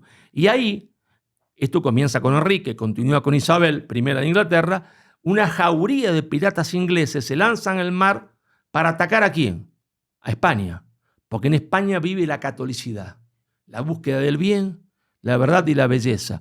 Pero no hay que entender que estos piratas son como la película de Hollywood, ¿no? Que están los muchachos borrachos tomando alcohol con las chicas. Sí, les gustaban las chicas, tomaban alcohol, mataban gente, pero Drake, el famoso Drake, comenzaba todas las mañanas en sus barcos con oraciones y leyendo lo que llamaba él el libro de los mártires. Sí, era un hombre profundamente religioso, pero Marcelo, ¿cómo hace un hombre profundamente religioso y los tipos asaltan Santo Domingo, matan a los hombres, violan a las mujeres de 14, 12 años, se las violan, son unos delincuentes? Sí, eran profundamente religiosos porque ellos creen que están haciendo el bien. Ellos dicen, estos tipos son españoles, que es España la prostituta del Papa, que es el Papa el anticristo. Entonces ellos creen que están haciendo bien, eliminando, se entiende, a la prostituta del Papa, que es España, y entonces eliminando al anticristo. ¿Verdad? Y eso es el signo de que son poderosos y que se van a hacer ricos. Porque entonces, la Inglaterra, la nueva nación elegida por Dios. Cuando Inglaterra venza definitivamente la hispanidad, entonces ellos no van a hablar nunca más de cristiandad occidental. Van a hablar de Occidente. Pero quien domina. Occidente es un término falso, porque se ha perdido la sustancia, aquello que hace que la mesa sea mesa, y se queda con el adjetivo. Occidente es sinónimo de imperialismo, porque Inglaterra va a salir al mundo a asaltar pueblos, a robarles su riqueza como le robó en Hispanoamérica. Entonces, hubo durante un tiempo muchos españoles de acá pro-occidentales. Mire, pero estúpido es usted. Usted tendría que ser pro-cristiandad, no pro-occidente, ¿está? No, que Inglaterra no defiende, Estados Unidos no defiende. Mire, con amigos como eso no necesita enemigos. Él le quitó Cuba, Filipinas. Para entrar a la OTAN lo amenazó que si no le quitaba Canarias, esa es la verdad. Y antes le mató a Carrero Blanco. Entonces, Occidente es sinónimo de imperialismo, desde que los ingleses lanzan al mundo a esto. Entonces, hay que aclarar las cosas. Y Europa es el enemigo de España, siempre lo fue, esa es la verdad. ¿Está? Esto no quiere decir que los franceses sean malos, ni que los ingleses sean malos. Por favor, yo no estoy diciendo eso, no soy idiota. Es decir, los pueblos no son ni malos ni buenos. Es decir, hay gente buena, gente mala. Estamos hablando de política. Yo no tengo nada ni contra los ingleses, ni contra los franceses, ni contra los rusos, ni tampoco contra los chinos, porque las personas son las personas y nos encontramos y somos amigos y nos tomamos un vinito juntos si quieren. Está todo fenomenal. Pero la política es la política. La política es la política. Y entonces, ¿qué pasa? Esta cristiandad occidental, España decide defenderla, decide defender la búsqueda del bien, la verdad y la belleza, y construir un sistema político y económico de acuerdo a esto. Los otros que se han pasado de bando quieren construir otro sistema político y económico, distinto, antagónico. Entonces, el enfrentamiento entre España e Inglaterra es un enfrentamiento antagónico, entre dos modelos civilizatorios distintos. ¿Está? Uno basado en el utilitarismo y otro basado en la búsqueda del bien, la verdad y la belleza. Y vos podrás decirme, Marcelo, ¿y Francia? E Italia, bueno, hay que analizarlo. ¿Por qué? Entonces Italia no defiende la cristiandad occidental. ¿Por qué no la defiende Francia? Bueno, en política hay que saber, querer y poder. Vos podés saber, podés querer, pero a veces no podés, porque está paralítico y no podés correr una maratón, aunque haya sabido cómo se corre una maratón. Italia sabe lo que está en juego, sabe lo que es la catolicidad, quiere defender la catolicidad, pero no puede. Es un conjunto de mini estados separados, no puede. ¿Y Francia? Francia sabe muy bien. Francia puede más que España, es más rica que España. Tiene más hombres que España, más población. Llueve, hay ganado, hay vacuno, tiene más agricultura, más ganadería. Pero Francia no quiere, porque su monarquía coquetea con el protestantismo y no se pasa de bando para quedarse con los bienes de la iglesia por temor a la reacción popular. Entonces se queda solo a España defendiendo la catolicidad, que no es otra cosa que la cristiandad occidental sola, hasta que finalmente el azar de la historia, la providencia, una mala pasada del destino, hace que pierda, ¿está? O que se autodestruya. Y entonces el mundo, a partir de ese momento, fue el mundo conducido por lo que yo denomino el bloque anglosajón protestante calvinista, ¿está? Que es el bloque en lo que conduce el mundo hasta el día de hoy. Ese bloque, que tiene sus fisuras internas, sus contradicciones, no es homogéneo, fue el que hundió nuestro transatlántico. Ellos lo hundieron a nuestro transatlántico. El que nos hizo navegar en bote, porque si no, nos ahogábamos. No. Has comentado algo ahora muy interesante que yo creo que muchos españoles no conocen. ¿Qué pasó con Carrero Blanco de verdad? Bueno, mirá, yo no soy un especialista en el tema. Pero este es un melón bueno, ¿eh? Yo no soy un especialista en el tema, pero cualquiera que se ponga a analizarlo, ¿está? Se entiende que Carrero Blanco no lo mató la ETA. Hay ya varios libros escritos al respecto, ¿está? Uno de un coronel del ejército español, no lo mató la ETA. Carrero Blanco lo mató, se entiende, el imperialismo anglosajón. Utilizó a la ETA, infiltró a la ETA. Bueno, eso dentro de 30 años, 40, nos abran todos los archivos, lo sabremos, ¿está? Se la utilizó, la infiltró, pero no fue la ETA. Por eso vos fíjate que un hombre a quien no acusarán de fascista, franquista, qué sé yo, que fue... caramba, me acabo de olvidar, no me estoy moviendo viejo. Adolfo Suárez decía, yo no sé, decía Adolfo Suárez, decía, si a la ETA cobran rubros o en dólares. Y cobraba de los dos, rubros y en dólares, ¿entendés? Porque todo el mundo estaba interesado en partir de España. Y así lo matan a Carrero Blanco, ¿está? Es la verdad. ¿Y por qué? Porque esto es duro de decir, pero es la verdad. Los países que tienen real independencia, la real, no, que voten un rey, un presidente, un ejército para desfile, son los que tienen armamento nuclear. No. Por eso De Gaulle, está el gran hombre, no se lo acusará De Gaulle de nazi, ¿no? Era un antinazi, luchó contra Hitler, ¿no? Le dijo a los americanos, mira, está muy bonito, pero yo me cuido a mí mismo, voy a construir mi propio armamento nuclear. Y separó a Francia de la OTAN, porque yo confío en mí mismo. Somos amigos, pero vos dejame que yo construya mi propio armamento nuclear. Y España quería hacer lo mismo. Eso quería hacer España. Y como Carrero Blanco estaba en eso, había que matarlo. Y lo mataron, ¿no?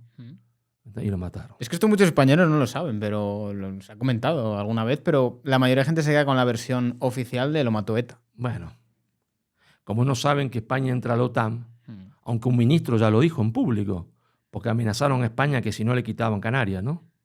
Eso no lo he oído yo. Ah, sí, te voy a mandar las cosas a los diarios. Claro, si no entraba España en la OTAN, le quitaban Canarias. Con amigos como esos yo no necesito enemigos, ¿entendés? Porque ellos son como la mafia. ¿De quién te protege la mafia? De la mafia. Yo voy a tu casa, vengo al estudio y digo, che, escúchame, ¿necesitas protección? Pues si acá, puta, no, estamos todo tranquilo. Yo, necesitas protección, hombre. Y me dice, no, si está todo tranquilo. A la noche hay una bomba en tu casa, ¿entendés? Yeah. Necesitaba protección. ¿De quién? Mía. Si me pagaste, entonces esto es lo mismo. ¿A quién protege la OTAN? La mafia, se entiende, te protege de la mafia. Bueno, ahora ni siquiera con todo esto, porque con el tema de Marruecos, por ejemplo, el tema de Canarias está tenso. Y parece que Estados Unidos con la OTAN no entra en la cuestión de Canarias. Bueno, está tenso, va a estar más tenso, pero vos no te olvides una cosa. En política internacional, las décadas son como días. 10 años es un día. Entonces, hay estados que tienen proyectos estratégicos. ¿Está? Un estado tiene un proyecto estratégico cuando tiene un proyecto nacional. Puede ser que el proyecto nacional de ese estado esté en contra del tuyo. No importa eso, pero ellos tienen su proyecto nacional y su proyecto estratégico. España ya hace muchos años que no tiene más proyecto nacional. Marruecos sí, tiene un proyecto nacional. Pero no te vas a creer, como creen algunos, que es quedarse con Ceuta, Melilla y Canarias. Sí, pero ellos no sueñan con Ceuta, Melilla y Canarias. Ellos sueñan con Granada, que es distinto. Ellos sueñan con Granada, Sevilla y Córdoba. Por eso su gente camina por Sevilla, por Granada, y en su lengua el antiguo invasor le dice a sus hijos: estas ciudades fueron nuestras y volverán a ser nuestras. Y los españoles, yo no lo puedo entender, que deberían conocer esto, no lo conocen más. Están como zombies, como drogados. No sé, fumarán demasiado porro, me pregunto yo, ¿te das cuenta? Pero aún así, fumando mucho, te tendrías que dar cuenta, porque en algún momento lucidez tiene que tener, ¿no? Entre porro y porro, darte cuenta. Parece que no, ¿entendés? Parece que no. Yo estoy alucinado. Aquí en España aprendí una palabra, que ahora la uso porque me encantó, en realidad no existe: flipar. Yo no entendía qué quería decir eso. Yo flipo ahora, cuando veo cómo España está subordinada culturalmente. Por supuesto, no todos. Por supuesto, hay muchísimos periodistas, gente que hace en los medios de comunicación, muchos profesores, algún político que entiende y que lucha contra eso. Pero la gran mayoría están subordinados culturalmente. La gran mayoría. Por supuesto que hay excepciones, ¿no? Toda generalización es falsa, ¿no es cierto? Yo estoy generalizando, pero bueno. Pero la gran mayoría está subordinado culturalmente. Yo creo que hay una insumisión ya aprendida. Yo creo que también. Bueno, insumisión, no, sumisión aprendida. Sí, una subordinación. ¿Está? Sí. Como un perro subordinado, ¿está? Adiestrado. ¿Está? Así. Totalmente. Eso es lo que ha pasado. España se ha subordinado culturalmente. Por eso yo soy autor de una teoría que se llama la teoría de la insubordinación fundante. Cuando un pueblo se encuentra en esa situación, hay políticamente poco que hacer.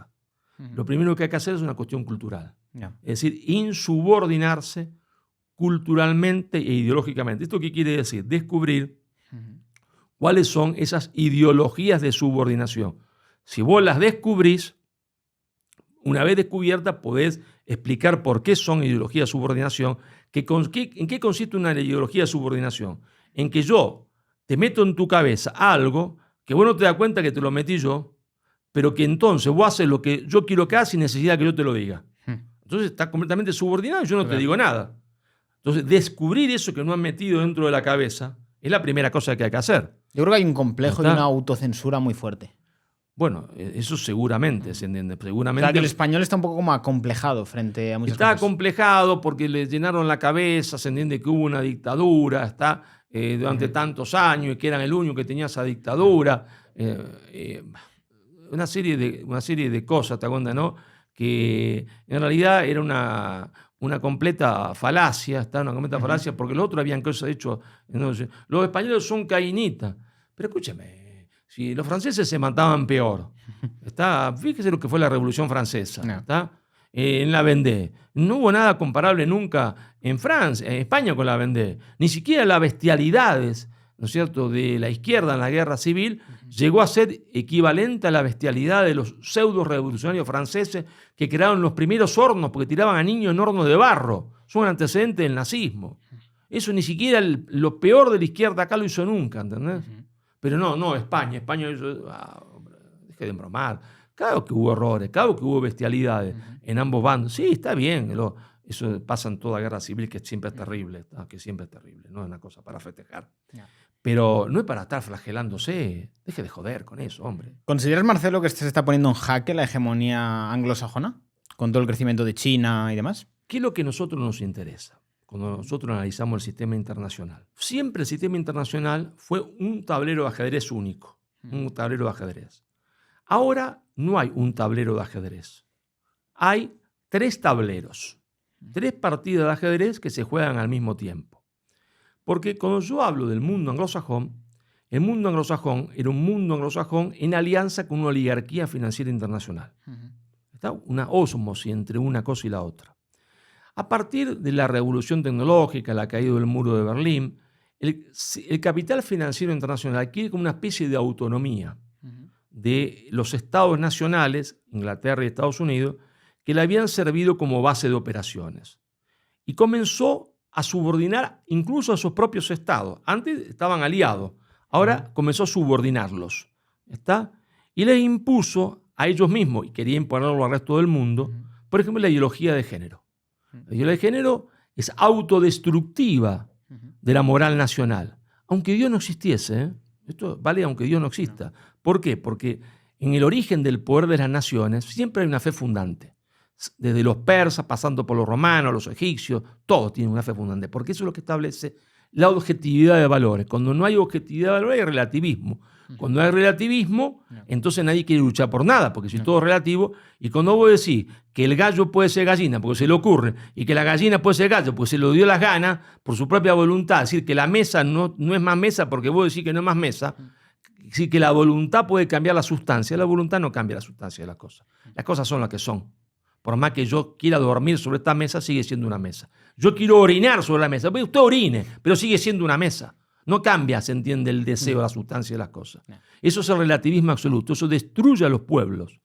¿Y qué pasa? El mundo anglosajón se va a autodestruir. ¿Por qué? Porque hay reacciones, ¿eh? En Estados Unidos, alguna reacción del pueblo inglés. Se ha aplicado sobre ellos el relativismo más absoluto. La oligarquía pensaba que todos los pueblos del mundo iban a aceptar esto. Y los chinos que lo habían aceptado en un principio dijeron, no, pará, que esto nos está destruyendo. Nosotros tenemos 10.000 años de historia, nos vamos destruyendo porque a vos se te ocurre hacer esta pelotudez. Acá el gallo es gallo y la gallina es gallina, se acabó. Y después aparece un tipo en Rusia que a vos te quedará simpático, antipático, será dictador, asesino. Está todo bien, lo que vos quieras. Pero dice acá, no, acá el gallo es gallo y la gallina es gallina. Se acabó. Hasta acá no, esto se acabó. Y entonces pasa que ellos pensaban destruir todo el mundo, pero otro mundo no se ha destruido y ellos se han autodestruido. Entonces, aquellos que a nosotros nos hundieron, que hundieron nuestro transatlántico, esos, no ahora, en la política internacional las décadas son como días, tienen sus días contados. Y yo me alegro mucho, porque esa será nuestra gran oportunidad para reconstruir el transatlántico. Porque antes lo habíamos intentado, siempre fracasábamos. ¿Por qué? Porque el otro tiene mucho poder. Y no porque sea malo, sino porque quien tiene poder no quiere que otro lo tenga, boicoteaba los procesos de reunificación. Lógico, es natural que lo haga, está bien que lo haga de acuerdo a sus intereses, pero no va a tener más poder para eso. Entonces vendrá nuestra oportunidad de reconstruir el transatlántico a condición de que no tomemos, de que descubramos cuáles son las nuevas ideologías de subordinación. Si no la descubrimos, caeremos con ello en su propia decadencia. Si la descubrimos, si somos capaces de descubrirlas y rechazarlas, entonces la historia nos dará una nueva oportunidad de reconstruir el transatlántico. Y nos podremos sentar en una mesa como esta, donde también estará sentado el mundo anglosajón, estará sentado el mundo chino, el mundo ruso, el mundo indio, nosotros también, y discutiremos cómo se ordena el mundo. Ahora, si no vamos todos juntos, separados no somos nada, porque el ser, para poder ser, necesita poder. Y entonces nos van a decir qué es lo que tenemos que hacer. Y yo prefiero discutir qué es lo que tenemos que hacer y no que me digan qué es lo que tenemos que hacer. Por eso, la hispanidad es el pasaporte para el futuro de España y de Hispanoamérica. Es el pasaporte para el futuro. Sin hispanidad no hay pasaporte para el futuro, porque las nuevas uniones en el mundo no van a ser uniones por cercanía geográfica, que eso era cuando no existía la tecnología. Ahora, la unidad, a partir de la revolución tecnológica, va a ser grandes unidades culturales, ¿está? Porque la tecnología destruye la categoría de espacio y tiempo. Yo lo había escrito McLuhan. Cuando McLuhan se da cuenta, esto en la década 60 era canadiense, está y escribe su famoso libro, La aldea global. Pero en la década 70 yo lo había descubierto McLuhan. Es decir, McLuhan dice la tecnología va a destruir la categoría de espacio y tiempo. Entonces, ya no va a haber uniones geográficas por constreñimiento geográfico. Me uno porque está cerca de mí, sino que me uno con aquellos que tengo más afinidad cultural. ¿Está? Y entonces se va a formar una humanidad de grandes bloques culturales. Si nosotros somos inteligentes, vamos a ser unos grandes bloques. Y si no, estaremos separados y condenados como siempre. Pero con todo esto tenemos una amenaza importante, sobre todo en Europa, con el tema de la inmigración, porque si te llega masivamente gente con cultura islámica, como está ocurriendo en Francia, está empezando a ocurrir también en España y está ocurriendo en Alemania, por tema de natalidad y geográfico, pues tener una sustitución cultural que de repente te cambie los planes. Vos diste en el clavo, pusiste el dedo en la llaga. Sí. Claro, pusiste el dedo en la llaga, así es. Toda Europa tiene una pirámide funeraria, vive un invierno demográfico. Siempre la cultura determina la política y la política determina la economía. Es al revés lo que creían los marxistas, que la economía determina la política no, es la cultura que determina la política y la economía. Cuando un pueblo pierde su fe fundante, cuando todo es relativo, cuando nada vale la pena de ser vivido, naturalmente esto es un trabajo inconsciente que se produce en el cerebro. No es que vos pienses en esto. Lo que debo decir, si todo es relativo y después de la vida esta no hay nada, hay que vivir el momento lo máximo posible. Todo molesta. Molesta a la patria, molesta al otro y a la larga también molesta a la familia y los hijos, porque ¿para qué? Los hijos tengo que pagarle primero la escuela secundaria, después la universidad. Entonces la gente comienza a tener 3 hijos, después 2, después 1, después ninguno y después tiene perros. Pero claro, cuando se produce esto, la economía tiene que seguir funcionando. Lógico. Entonces, ¿qué pasa? Lo que yo explico en Madre Patria, pasa que tiene que llegar un proletariado exterior a ocupar los puestos de trabajo que los otros ya no quieren ocupar o no pueden ocupar. Uh-huh. Si ese proletariado exterior tiene una cosmovisión antagónica con la sociedad acogida, como ese proletariado exterior todavía tiene una fe fundante, no ha perdido sus valores, procrea, mientras que el que lo recibe no procrea. Entonces, en un plazo de tiempo que puede ser calculado matemáticamente, el proletariado exterior, transformado en proletariado interior, llega a ser mayoría. Si tiene una cosmovisión del mundo antagónica con la sociedad acogida, en un momento determinado, no porque sean malos, va a decir, mira, macho, nuestra cosmovisión es distinta de la tuya. Por eso el Estado laico francés, el Estado laico inglés, el Estado laico alemán, tienen ya fecha de defunción. Se puede calcular esto matemáticamente. España tiene un privilegio. En España es posible el milagro. ¿Por qué? Porque puede llegar una inmigración que sí será más morenito, otro será más parecido a un indio, pero llega con la misma cosmovisión, tiene los mismos valores, la misma lengua, el mismo Dios, ¿está? Entonces España tiene la oportunidad de salvarse. Por eso la hispanidad es el pasaporte para el futuro de España, ¿está? No hay sin hispanidad pasaporte para el futuro de España.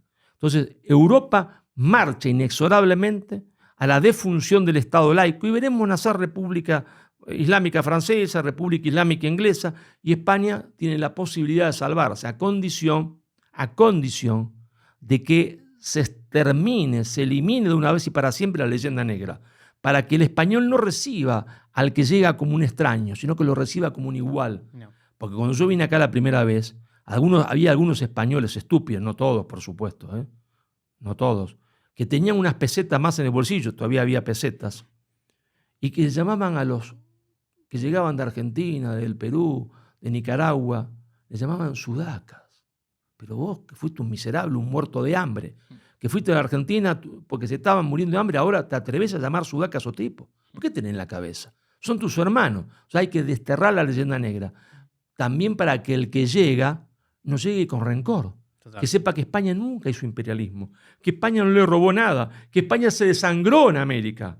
Entonces, si las dos partes comprenden esto, esa integración se integra en un minuto. No necesita ni una semana, ni un día. El tipo baja al aeropuerto en Barajas, el otro día está en un hotel y ya está integrado. Total. Y se puede casar con una española y tener hijos y se va a comer un cochinillo. Ya está integrado. No necesita ni una semana de integración. Está integrado ni bien baja o en Barajas, ¿te das cuenta? Total. Entonces, para Europa, para España, todavía el milagro es posible. Y hay que gritar con toda la fuerza posible que para España todavía el milagro es posible. Si no entienden esto los españoles, habrá otra inmigración de un proletariado exterior con una cosmovisión distinta, que llega, se entiende, a Sevilla y a Granada, y llega, se entiende, a Málaga, y le dice, estas ciudades, le dicen a su hijo, fueron nuestras y volverán a ser nuestras.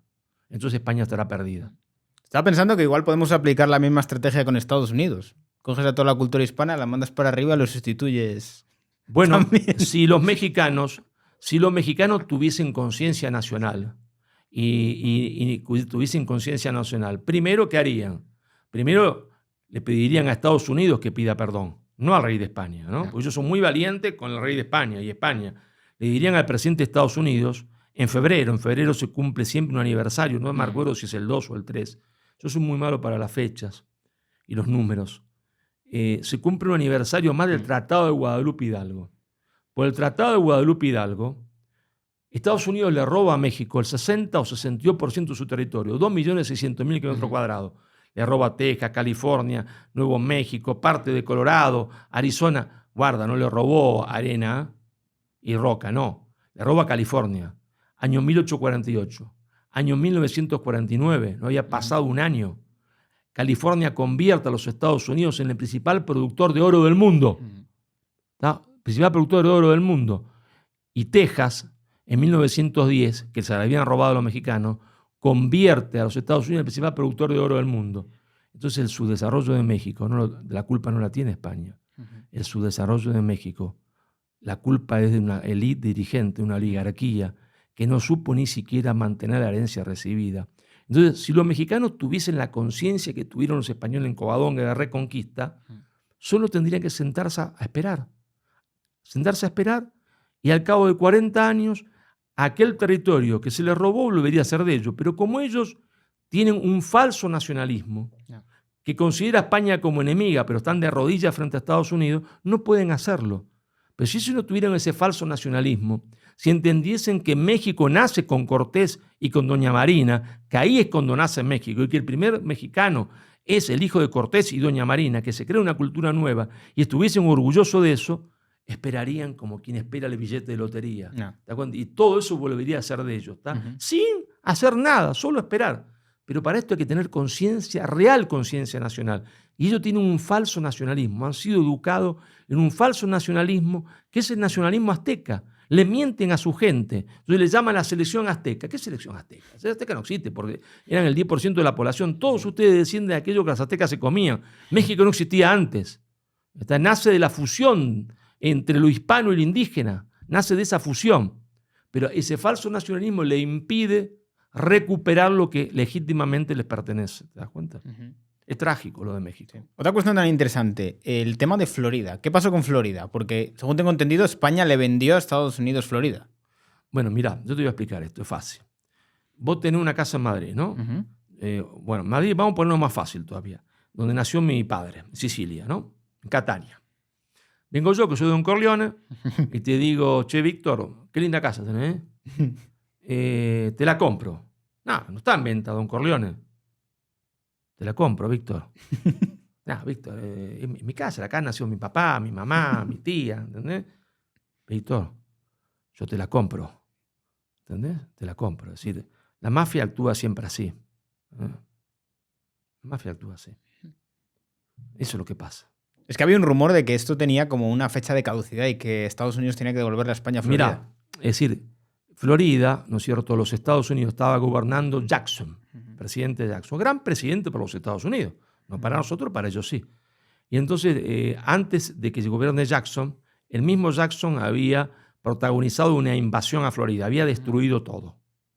¿Está? Y entonces, una vez que destruyó todo, como la mafia, si vos no querés vender, ¿no? Vienen a la noche los muchachos y destruyen toda tu casa. Al otro día vengo yo, che, Víctor, ¿querés vender ahora? Sí, don Corleone, ahora le vendo. Porque ya está, si no... Ahora la mitad. Al otro día te la dinamito, te la quemo, ¿entendés? Entonces, primero Jackson destruye todo y después le dice a España, te la compro. Bueno, está, gracias, te la vendo. ¿Está? Y así fue como Estados Unidos se hizo de la Florida, ¿está? Se hizo de la Florida porque ellos tenían en su mente no solo quedarse con Florida, ellos querían quedarse con Cuba. Hacer del Mar Caribe lo que ellos llamaban el Mare Nostrum. ¿Sabe por qué no incorporaron Cuba a la Unión? Por una discusión que fue lindísima de estudiar. Cuando ellos no liberan Cuba, le roban Cuba a España, hay una reunión en el Senado de los Estados Unidos y discuten qué hacer con Cuba. Si incorporarla a la Unión como habían hecho con Texas, porque para eso habían hecho la guerra, para quedarse con Cuba. Y ahí se levanta uno de estos anglosajones blancos, rubios y protestantes y dice, no podemos. Allá hay muchos latinos, muchos españoles, muchos católicos, no se puede. Pues si no, tenemos que matar a todos y no se puede. Si no lo hubiesen incorporado. Porque ellos querían construir el Mare Nostrum. Por eso se quedaron con Florida, querían quedarse con Cuba. Por eso no se quedaron con todo México y le robaron la parte que estaba menos poblada. Pero si hubiesen habido menos población, se quedaban con todo. También lo discutieron, Dijeron, pero no, hay muchos mexicanos, estos son bajitos, feos, entonces no, muy católicos, mejor no, porque no lo podemos asimilar, tampoco podemos matarlo a todos, entonces no, que sean una semicolonia. porque ellos querían, bueno, los imperialismos son siempre así, querían quedarse con todo. Es natural, yo no tengo ni odio ni resquemor, ese es el juego de la política. Tonto es el que no sabe cuál es el juego de la política, y eso no me hace a mí odiarlos ni no quererlos, no, es el juego de la política. Marcelo, yo creo que hemos tenido una entrevista increíble. O sea, yo creo que hace mucha falta este tipo de podcast, de este estilo, porque creo que en el sistema educativo, incluso en el español, no se enseñan este tipo de cosas. O sea, a mí no me han contado estas cosas en el colegio. No, pero este tipo de cosas no se enseñan en ningún lado. Por eso a mí me echan de todos lados. Universidad que me contrata, me echan, ¿entendés? Como dicen, que paren a este loco. ¿Entendés? ¿Qué está diciendo? A ver si la gente se da cuenta, esa viva, arruina todo. ¿Entendés? Donde va, arruina todo. Paren a este loco que no hable más, ¿te das cuenta? Yo creo que Internet ha sido una bendición en este sentido, porque es que si no tuviéramos este tipo de canales, o sea, la forma de divulgar estas ideas sería absolutamente imposible. Por eso hay muchos que quieren que esto se acabe. Sí. Por eso hay muchos en la Unión Europea que están diciendo que si yo digo las cosas que digo, tengo que ir preso. Entonces, quieren que esta libertad que hemos conseguido así se acabe, claro. Quieren terminar con Twitter, terminar con esto y quieren ponerte preso por decir la verdad. Claro, porque esto ha dado un margen de libertad que no teníamos antes. Y ellos quieren terminar con eso. Y esa va a ser una gran batalla. Una gran batalla porque saben y están heridos. Están heridos. Por primera vez, los medios grandes, lo que eran antes, los grandes medios de comunicación, el Times, New York Times, ¿te das cuenta? El País, Le Monde, Le Figaro. Ahora, joder, no pueden controlar todo. Las cosas se les escapan, ¿entendés? Dicen, estos desgraciados, estos tipos que están acá, uno allá, otro acá, son todos jóvenes de mierda. Nos están arruinando el juego. Entonces hay que crear leyes. ¿Y cómo le llaman? Que vos hiciste delito de odio. Sí, ¿verdad? Delito de odio, decir la verdad. Sí. Sí, eso es delito de odio. ¿Y quién dice lo que es delito de odio? Claro, ¿quién? Pero entonces es un delito de opinión. Es decir, ellos quieren transformar a la Unión Europea en la Unión Soviética. ¿Está? En la Unión Soviética. Eso es lo que están buscando. Si lo consiguen, estaremos fritos, ¿no? Totalmente. Marcelo, si quieres enviar un último mensaje a la cámara. No, solo agradecerte a ti por esta magnífica entrevista que me hiciste, por esta oportunidad que me diste de expresarme, porque no muchos se atreven y no muchos quieren darme la oportunidad. Yo te agradezco este espacio que me diste para poder contar estas cosas, porque yo creo que nos salvamos juntos o nos hundimos juntos.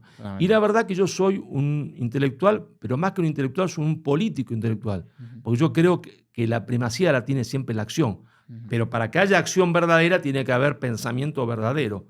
Entonces, el lema es, o nos salvamos juntos o nos hundimos juntos. Yo, como yo quiero salvarme, no quiero hundirme, digo, bueno, señores, salvémonos juntos, veamos cuál es la verdad histórica, terminemos con la leyenda negra, terminemos con las estupideces, terminemos con que el gallo es gallina, la gallina es gallo, y vean, se entiende que lo está invadiendo el antiguo invasor. Si entendemos todo esto, nos salvamos. Y si no, nos hundimos y nos jodemos. Yo no quiero que nos jodamos. Yo quiero que sigamos viviendo, quiero seguir viniendo, se entiende, a Madrid, comerme con los amigos un cochinillo, tomarme un vinito y no que me digan como me pasó en Francia. O sea que fui a Francia,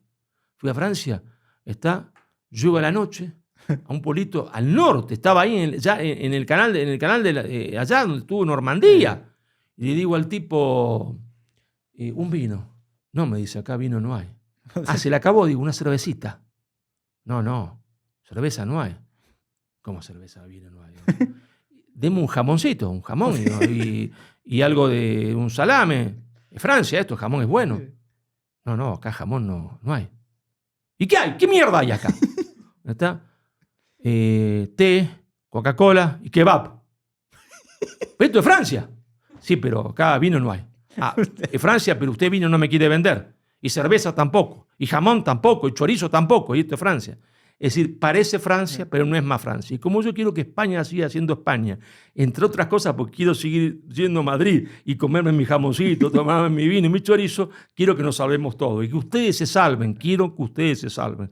Y salvarse España es salvarnos también a nosotros, porque un hijo no puede dejar que su madre se hunda, ¿entendés? Entonces yo por eso lucho. De todas maneras, yo quiero decir algo a la audiencia, está un argentino poniéndole más huevos en esto que muchos españoles, y esto tiene que hacer que reflexionar a muchas personas y levantar ese orgullo realmente hispano que creo que nos hace falta a todos estos pueblos hispanos. Y sé que mucha gente se va a quedar con ganas de ver más. Tenéis aquí los libros de Marcelo, que falta uno, os lo dejaré en la descripción. Y nada, Marcelo, de verdad. Sí, y que compren el libro. Sí, hombre. Claro, porque vos sabés que el otro día me enojé con uno. Estaba en Cartagena y me dice, yo escucho, se entiende, todas sus conferencias por internet. Y digo, ¿compró los libros? Ah, no, me dice, porque está muy caro. Digo, usted es un delincuente, le digo. Usted se va a comer un cochinillo, se gasta 80 y no compra 20 libros. Digo, ¿de qué vivo? Compre el libro, hágame caso. Compren el libro, señores. Bueno, Así que nada, Marcelo, de nuevo, muchísimas gracias. Gracias, viejo. Y Muchas señores, gracias. nos vemos en el próximo podcast.